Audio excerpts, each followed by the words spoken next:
Hello, in this video, we will be discussing about 14 principles of management. First, let's know who gave 14 principles of management. It was given by Henri Feyol. Henri Feyol was born on July 29, 1841 in Istanbul, Turkey. He is considered the father of modern management. He began his career as a mining engineer and ended up as a director. He focused on theory of workers' organization.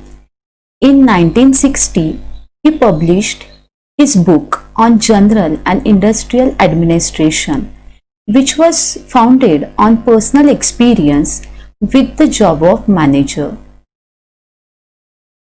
14 Principles of Management, which was given by Henri Feyol. It gets difficult to remember all the 14 principles at a time. I will share with you all a very easy way to remember all the 14 principles of management. Child is asking his father, Dad, you see USSR? Dad says, Oh, I see. Let's see what is this. D stands for division of work. A stands for authority and responsibility. D stands for discipline, which makes dad.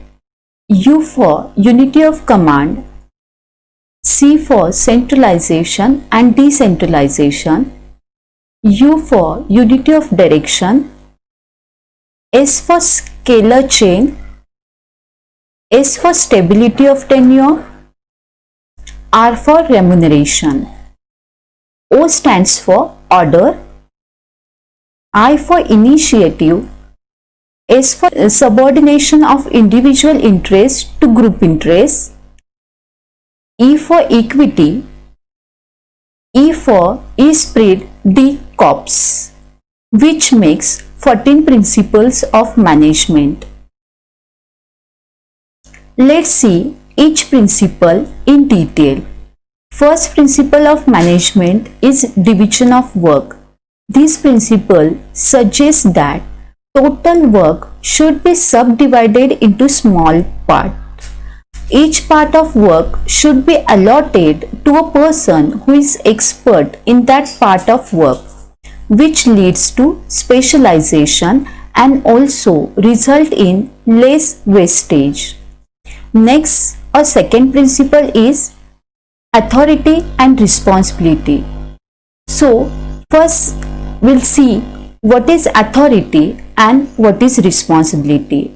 Authority means power to take decision and responsibility means obligation to complete assigned job on time. Authority without responsibility results in irresponsible behavior, and responsibility without authority makes people ineffective. So, authority and responsibility must go together. Next principle is discipline. Discipline is obedience, energy, behavior, and respect shown by employees towards employer. All the workers who are working in the organization should be disciplined. Next principle is unity of command. Unity of command means that the person should get orders or instruction from only one superior. An individual cannot serve two bosses at the same time, and if so, this leads to confusion, misunderstanding and conflicts. Next principle is unity of direction. Each group of activity with the same objective must have one head and one plan. Unity of direction means functioning of organization in terms of grouping of activity.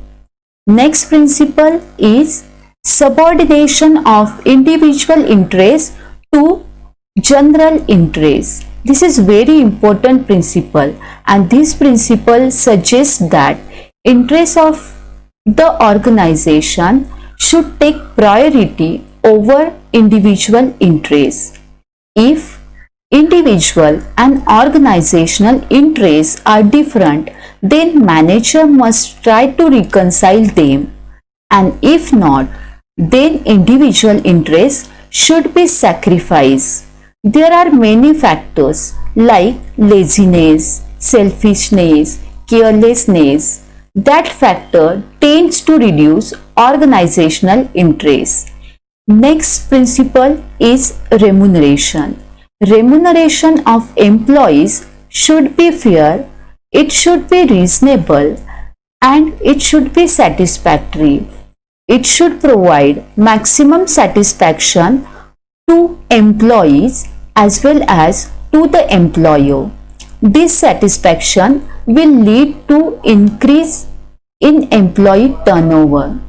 Next principle is centralization and decentralization. First, we'll see what do you mean by the centralization and decentralization. Everything which goes to increase the importance of subordinator's role is decentralization, and everything which goes to decrease the role of the subordinator, it is centralization. In a smaller firm or small organization, centralization is usually observed. But in a large organization, decentralization is observed. Next principle is scalar chain. This principle suggests that there should be scalar chain of authority and of communication ranging from highest to lower level. Next principle is order. This principle suggests that, or this principle relates to the arrangement of things and people. There should be place for everything, and everything should be in place. Right man should be in a right place. Bigger the organization, it is more difficult the order. Next principle is equity. Equity, it suggests that equity is a combination of justice and kindness. Equity in treatment and behavior is liked by everyone. It brings loyalty to the organization, and equity's application, its application requires good sense, experience, and good nature. Next principle is stability of tenure.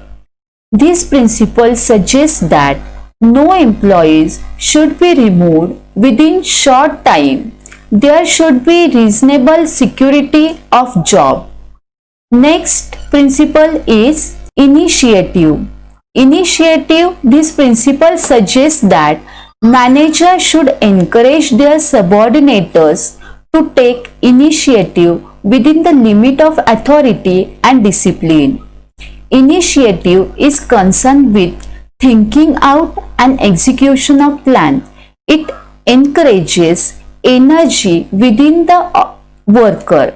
Next principle is esprit de corps. This is a French word that means unity is a strength. The manager must encourage esprit de corps among his employees. Every employee in the organization must consider him as a part of a team and try to achieve the team goal, because team contribution is always better than the individual contribution. So, in this way, we can remember all the 14 principles at the time in a very simple way. Thank you.